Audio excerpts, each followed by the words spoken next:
A paz do Senhor, meus queridos irmãos, eu sou Melk Barbosa e você está na primeira lição do terceiro trimestre de 2022 para jovens.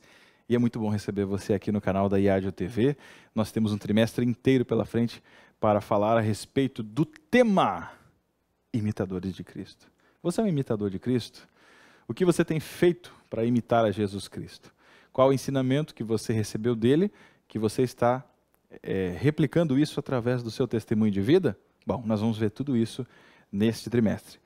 O subtítulo do nosso tema central do trimestre é Ensinos extraídos das palavras de Jesus e dos apóstolos. Então, vamos focar nos ensinamentos de Cristo Jesus e também dos ensinamentos dos apóstolos, sejam eles apóstolos como o apóstolo Paulo, que não conheceu a Cristo, como também dos apóstolos que vivenciaram durante esses 3 anos e meio os ensinamentos de Jesus, ao vivo e em cores. E a lição de número 1, já para nós começarmos com o pé na porta, no dia 3 de julho de 2022, você vai dar essa primeira lição, que é neste próximo domingo. E o título é Morrer para Viver. Olha que contraditório e que maravilhoso. Abrindo mão do eu para seguir a Cristo. Abrindo mão de si mesmo para servir a Jesus. Eu acho muito interessante porque o comentarista dessa lição, ele coloca uma antítese, né? Ele coloca morrer para viver, ele coloca ali uma comparação bem bacana, porque a primeira coisa que nós devemos fazer para seguir a Jesus, ele coloca lá em Marcos, no capítulo, se não me engano, no capítulo 8, ele diz assim, ó, quem quer vir após mim, tome a sua cruz, né? Negue-se a si mesmo, tome a sua cruz e siga-me. Então a primeira coisa é negar a si mesmo, abrindo mão de mim mesmo para seguir a Cristo. Só nessa primeira parte do título, você tem muita coisa para trabalhar. E eu acho interessante você perguntar para os seus alunos já de antemão, o que eu posso fazer para seguir a Cristo? Faz essa pergunta, você tem uma resposta com 3 tópicos. Primeiro tópico, preciso negar a mim mesmo, preciso tomar a minha cruz e preciso segui-lo. Isso está em Marcos, no capítulo 8, se não estou equivocado, versículo 36. Vamos lá. O texto principal é em Romanos 14:8, que diz, porque se vivemos, para o Senhor vivemos. Se morremos, para o Senhor morremos. De sorte que, ou vivamos ou morremos, somos do Senhor. Esse versículo que o apóstolo Paulo escreveu já no final da sua carreira, ele diz que, independente da situação, você pertence a Cristo Jesus. Você pertence ao Senhor. Se você vive por Ele. Se você morre por Ele. É interessante explicar o versículo, porque ele faz uma conexão direta com a conclusão e principalmente com o título. Lê o título, faz a pergunta, faz aquela dinâmica, passa o texto de Marcos, que eu lhe dei a dica, e depois você já fala o texto principal. Você vai começar muito bem a sua lição, porque nós vamos aprender diretamente com o mestre, com os apóstolos, de que nós somos dele. Você, professor, é a propriedade do Senhor e seus alunos também. Resumo da lição é, o cristianismo é um convite a uma vida dedicada exclusivamente à glória de Deus. Aqui cabe uma dinâmica bacana para você fazer, que vai levar no máximo 5 a 10 minutos. Você diz assim, ó, quais são as principais atividades que você tem na sua vida e que você mais gosta de fazer? Ah, você gosta de estudar? Você gosta de ir ao cinema? Você gosta de jogar videogame? Pergunte a eles o que eles gostam de fazer. Você vai ver diferentes respostas e é interessante que você ouça com calma, não tenha pressa de responder. Quando chegar no final, você vai dizer o seguinte, se Jesus estivesse no seu lugar, ele faria essas coisas ou ele não faria? Por que desse questionamento? Porque você vai verificar se o que eles estão fazendo é exclusivamente do Senhor ou não. Você não vai dizer se é pecado ou não, mas você vai dizer se eles dedicam tempo para servir a Deus, se eles estão se dedicando naquilo que eles vivem dia a dia, se eles respiram a Deus. Nós não podemos mensurar a espiritualidade de ninguém, mas é fundamental você impetrar na cabeça das pessoas, né? Colocar nelas que elas precisam priorizar a sua intimidade com Deus. Então, independente das atividades que eles tenham, eles precisam que a vida deles venha convergir para Cristo. E a reflexão final dessa primeira parte do resumo da lição é dizer o seguinte, o que eu estou fazendo de errado, que eu não estou vivendo plenamente para Deus? Falta alguma coisa na minha vida para que ela seja 100% do Senhor? Para que tenha aquele selo de autenticação? É bom pensar nessa questão. Vamos entrar na leitura diária, que está em Romanos 6, 1 e 4, que é: que diremos, pois? Permaneceremos no pecado para que a graça seja mais abundante? Olha que questionamento interessante sobre a graça superabundante. Tem pessoas que confundem. Só nesse primeiro versículo você já tem um campo enorme para trabalhar. Por quê? Será que nós vivemos da graça, agora que somos salvos em Cristo Jesus, nos dá liberdade para pecarmos deliberadamente? É muito forte, mas isso você vai segurar para o meio da lição. Os objetivos é compreender o fato de que recebemos uma vida nova em Jesus Cristo. Você é uma nova criatura. Tudo que você viveu ficou como histórico, mas Jesus jogou no mar do esquecimento seus pecados. Então é vida nova, você é uma nova criatura. Segundo, saber que fomos livres do pecado. Você precisa reforçar isso. O pecado é uma prisão, é uma dívida impagável. E você é livre em Cristo Jesus. Em Cristo, não livre para cometer novos pecados. É aí que você vai entrar no meio da lição, perguntando a eles: será que por eu ser salvo pela graça, tenho liberdade de pecar deliberadamente? É no meio da lição que você responde isso. E terceiro, mostrar que em Jesus Cristo nascemos de novo. Se você quiser fazer um quadro, uma tabela, se você tiver esse recurso, vai ser interessante. A lição dá essa dica bem bacana se você tem a lição de professor. Ó, a lição do professor é, inclusive, arte muito bonita. Parabéns àqueles que fizeram. Acho muito interessante. Como filhos de Adão, homem carnal, quais foram as consequências aqui? Ruína, pecado, morte, separação de Deus, desobediência, punição, lei. E agora, como filhos de Deus, qual é a resposta para esses erros? Salvação, justiça, vida eterna.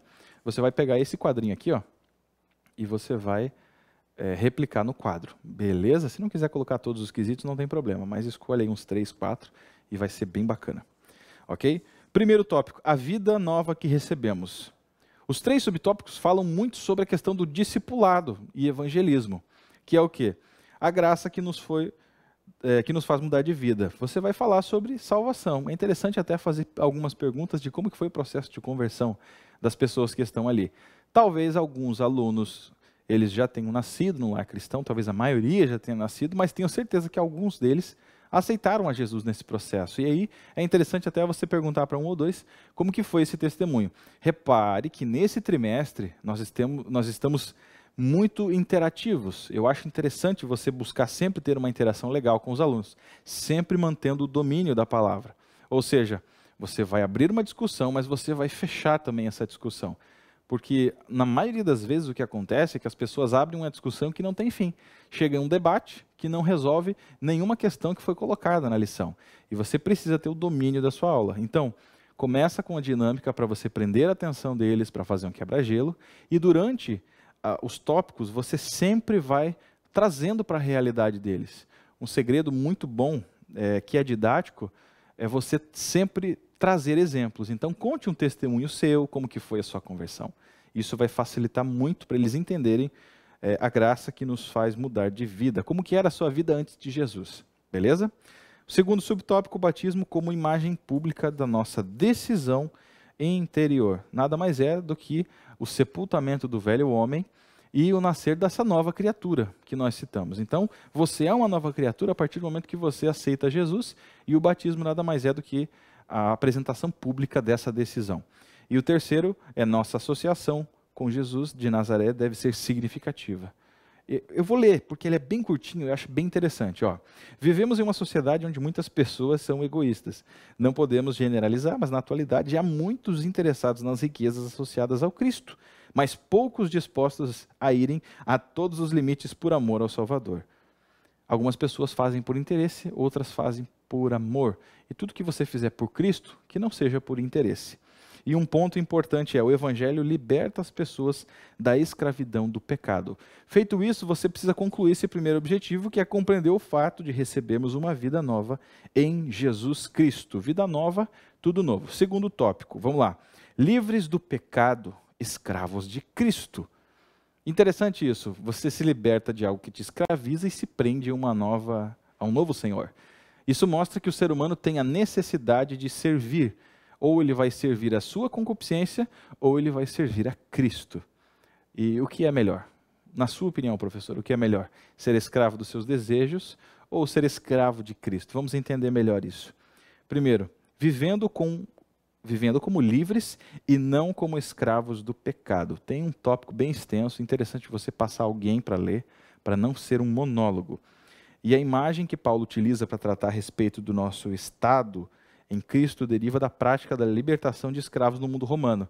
Como ele tinha cidadania romana, ele falou do que ele entendia. Então ele citou como que era o processo de libertação, a carta de alforria que um homem romano tinha quando se tornava um cidadão. Era um processo que acontecia e ele dá esse exemplo. É interessante que Paulo sempre utiliza uma figura de linguagem para facilitar o seu aprendizado, a sua absorção do conteúdo. Segundo, a queda do jugo da morte. Se você é livre do pecado, você é livre da morte, porque o salário do pecado, consequentemente, é a morte. Logo, se você não está debaixo do jugo do pecado, você não vai receber esse olerite, não vai receber esse salário, que é a morte. Então, reforce a respeito da recompensa da vida eterna. Terceiro, não temos mais medo. Aqui você pode aplicar diferentes dinâmicas. Você pode perguntar qual é o maior medo que você tem. Em relação à sua vida espiritual, você tem medo de ficar na volta de Jesus? O que te impede de seguir adiante e viver mais intimamente com Cristo? Você pode perguntar diferentes coisas, mas o teu objetivo é dizer a eles que não precisa mais ter medo. O inimigo das nossas almas sempre procura nos subjugar com opressão. E quando você se aproxima de Cristo Jesus, você vai perdendo esse medo das coisas que você fazia. Porque logo você percebe que é uma nova criatura e que não há mais o que temer. Mas o inimigo gosta de lembrar dos nossos erros, então não precisa ter medo do inimigo, porque Deus é quem escreve a sua história. Vamos lá. O terceiro e último tópico para nós finalizarmos aqui, já posso viver, pois nasci de novo. Repare, é uma lição de discipulado praticamente que você vai dar. Discernindo a obra de Cristo por nós. Segundo, o fim do império do pecado e uma vida consagrada a Deus. Essas leituras são extensas, então o que eu dou de dica para você? Resume, faz uma leitura curta, porque o primeiro e segundo tópico tendem muito mais a ser discutidos do que o terceiro, e às vezes o terceiro passa correndo. O que você vai fazer? Você faz a leitura do primeiro subtópico, que é discernindo a obra de Cristo por nós, e o segundo e terceiro você deixa para alguém comentar, mas não faz a leitura completa. Quer dizer que não posso fazer leitura completa? Exatamente, não faz a leitura completa. Por quê? Porque se você passar muito tempo lendo, já passou 45 minutos da sua aula e você ainda está lendo. E tem gente que já não tem a mesma capacidade de absorção. Então você vai ler e estudar bem esses dois comentários para que você venha falar. O que diz o segundo comentário? O fim do império do pecado. O que é um império? Nada mais é do que um governo. Então você vai explicar quais são os domínios que o pecado tem sobre a vida de alguém que está nesse império. E o terceiro fala sobre uma vida consagrada a Deus, que justifica o resumo da lição, fechando esse ciclo. Pois se nós somos de Cristo, precisamos inevitavelmente, com toda a nossa força, nos comprometermos em viver o verdadeiro evangelho. Então você vai finalizar falando sobre a consagração. O que nós precisamos fazer para consagrarmos a nossa vida? E ele fecha dizendo: o anúncio da graça não pode ser confundido com a degradação espiritual e moral dos valores do reino. O amor de Deus é grande, mas a porta continua estreita e o caminho ainda é apertado. Ou seja, implica em esforço e dedicação. A conclusão é interessante. Diz assim: seguir o mestre é a própria razão de ser da nossa espiritualidade. Na sociedade decadente em que vivemos, as pessoas estão sempre em busca do seu ego, das suas ambições carnais e do pecado. É urgente uma guinada da humanidade em direção a Cristo. Ele morreu e ressuscitou para nos libertar do jugo do pecado. Então, prefira ser um escravo de Cristo. Ser escravo de Cristo é ter a vida eterna. Ser escravo do pecado é morrer pela sua própria concupiscência. E assim você inicia um trimestre maravilhoso, falando sobre salvação, falando sobre as exortações e ensinamentos de Cristo e também dos apóstolos, como é o exemplo dessa primeira lição do apóstolo Paulo. Beleza? Eu espero que você tenha gostado dessa pré-aula, que vamos abordar agora vários temas sobre sendo imitadores de Cristo. E eu peço também que você deixe o seu like, o seu comentário e não se esqueça de se inscrever no canal. Beleza? Que Deus abençoe você, uma excelente aula e até a próxima. Deus abençoe.